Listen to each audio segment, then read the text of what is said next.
恭讀馬竇福音7章21至29節。唔係每一個對我講主啊主啊嘅人都能夠進入天國，只有嗰啲實行我天父旨意嘅人先能夠進入天國。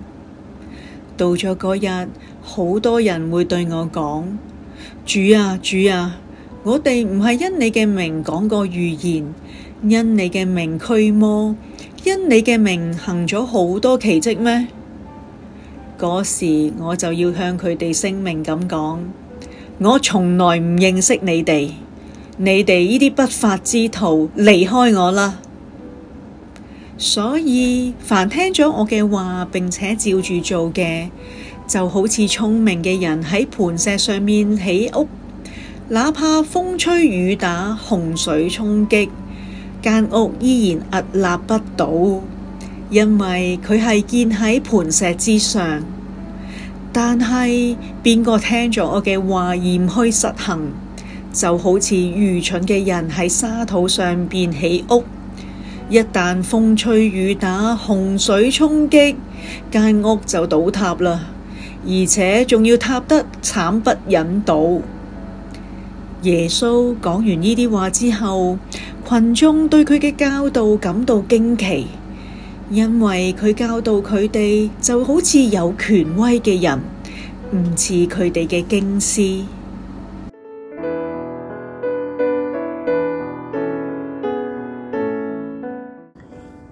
福音反省。今日主邀請我哋反省我哋生命嘅根基。主話俾我哋知，我哋嘅生命必須起喺磐石上邊，而呢一塊磐石就係基督，唔係理念，唔係感覺，唔係表象，唔係我哋自己嘅力量，而係基督。只有佢先至能夠給予我哋所需要嘅安全感，尤其是係當風暴嚟臨嘅時候。耶穌警告我哋，不是每一個對我說主啊主啊的人都能進入天國，只係講說話係唔夠㗎。我哋蒙召要生活出我哋嘅信仰，而唔單止係講出嚟。呢個就係說話嘅基督徒同行動嘅基督徒之間嘅分別。第一種人可能一時睇起上嚟好好，但係當風吹雨打嘅時候，佢哋嘅房子就倒塌咗。第二種人將生命起喺基督上邊，就算困難嚟臨，佢哋亦都企得穩。縱觀歷史，教會見證好多沒有基督的基督徒，佢哋愛思想多於愛福音，又或者愛規矩多於愛慈悲。有啲人過住冇耶穌嘅模糊靈修信仰，就好似現代嘅諾斯底教派一樣。而另一啲人就死守形式同傳統，但係就冇愛同喜樂。呢兩種人都錯失咗重要嘅嘢，就係生活嘅耶穌，就係磐石。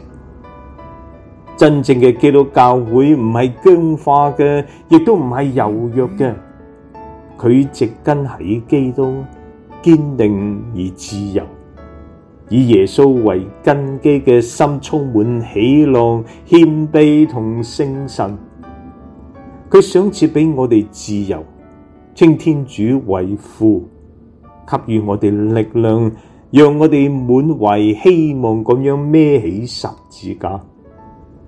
讓我哋今日向主祈求呢一份嘅恩寵，將我哋嘅生命起喺佢呢一塊堅固嘅磐石上邊。讓我哋向瑪利亞求助，佢完全活出咗呢一種信仰，佢知道企喺基督上邊所帶嚟嘅力量。